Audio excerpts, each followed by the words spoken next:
नमस्कार दोस्तों, 2024 तक राजनेताओं द्वारा हिजाब को कितने रूप दिए जाएंगे ये अभी से कहना मुश्किल है।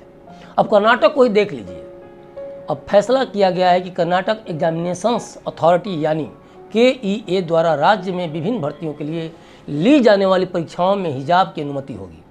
कर्नाटक के उप शिक्षा मंत्री MC सुधाकर ने कहा है कि हिजाब या बुर्के पर किसी भी प्रकार का प्रतिबंध लगाने से लोगों के व्यक्तिगत अधिकार का हनन होगा।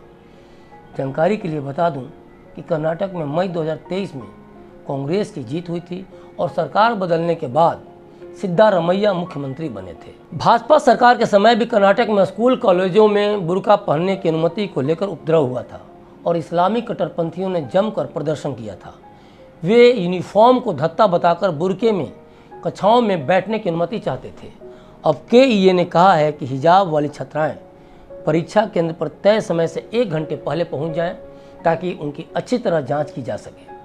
2021 में उडुपी से शुरू हुए इस हिजाब विवाद के बाद भाजपा को मुस्लिम महिलाओं की विरोधी पार्टी साबित करने की कोशिश भी हुई थी। बता दें कि विभिन्न सरकारी संस्थाओं में कर्नाटक में 670 वैकेंसी आई है और उनमें भर्ती के लिए परीक्षाएं होने वाली हैं।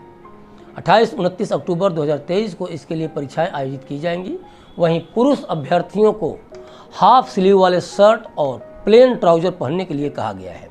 उनमें पॉकेट नहीं होने चाहिए। अब इसे लेकर भी आलोचना हो रही है कि अगर कुर्ता पैजामा पर प्रतिबंध है तो फिर हिजाब की अनुमति क्यों दी गई है। फुल स्लीव शर्ट, कुर्ता पैजामा और जींस पर प्रतिबंध क्यों?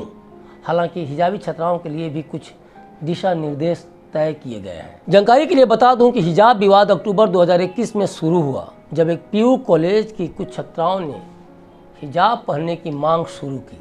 इसके बाद मामला दब गया, लेकिन 31 दिसंबर 2021 को उडुपी के सरकारी PU कॉलेज में हिजाब पहनकर आई 6 छात्राओं को क्लास में आने से रोक दिया गया, जिसके बाद कॉलेज के बाहर प्रदर्शन शुरू हो गया और मामला सुर्खियों में आया। मामला हाईकोर्ट भी पहुंचा। 15 मार्च को दिए फैसले में हाईकोर्ट ने ड्रेस कोड के पालन के आदेश को सही ठहराया था। यह भी कहा था कि हिजाब इस्लाम का अनिवार्य हिस्सा नहीं है। इसके खिलाफ सुप्रीम कोर्ट में 24 याचिकाएं भी दाखिल हुई थीं। मामले की 10 दिन सुनवाई चली।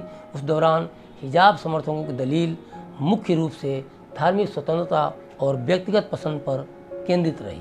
वहीं राज्य सरकार ने स्कूल कॉलेज में अनुशासन के बिंदु पर जोर दिया।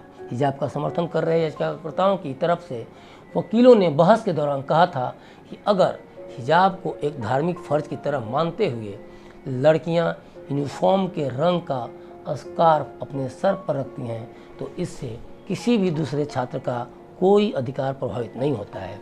इसलिए रोक लगाने का आदेश गलत है। राज्य सरकार की तरफ से सॉलिसिटर जनरल तुषार मेहता, कर्नाटक के एडवोकेट जनरल प्रभुलिंग और additional solicitor general KM Nataraj ने बहस की थी इस पूरे मामले पर। उन्होंने कहा था कि 2021 तक सभी छात्र यूनिफॉर्म का पालन कर रहे थे, लेकिन 2022 में हिजाब को लेकर पॉपुलर फ्रंट ऑफ इंडिया यानी PFI ने अभियान चलाया। जब मुस्लिम लड़कियों ने हिजाब पहनकर स्कूल आना शुरू किया तो जवाब में हिंदू छात्र भगवा गमछा पहनकर आने लगे। सरकार ने स्कूलों में अनुशासन कायम करने के लिए यूनिफॉर्म के पालन का आदेश दिया। हिजाब के मसले को लेकर सवाल उठता है कि क्या बुर्के के लिए राज्य में तनाव का माहौल बनाया गया था? क्या चुनाव से पहले मुस्लिम ध्रुवीकरण के लिए मंच तैयार किया गया था?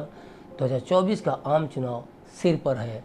देश भर में जाति और धर्म को लेकर पार्टियां अपने अपने तरीके से रणनीति बनाने में जुटी हैं। सवाल यह उठता है कि क्या इस बार भी चुनावों से विकास के मुद्दे गायब रहेंगे या जाति और धर्म के मुद्दों से ऊपर उठकर जनता के विकास के लिए राजनीति होगी। बने रहिए क्लिक इंडिया के साथ और मुझे दीजिए इजाज़त। शुक्रिया।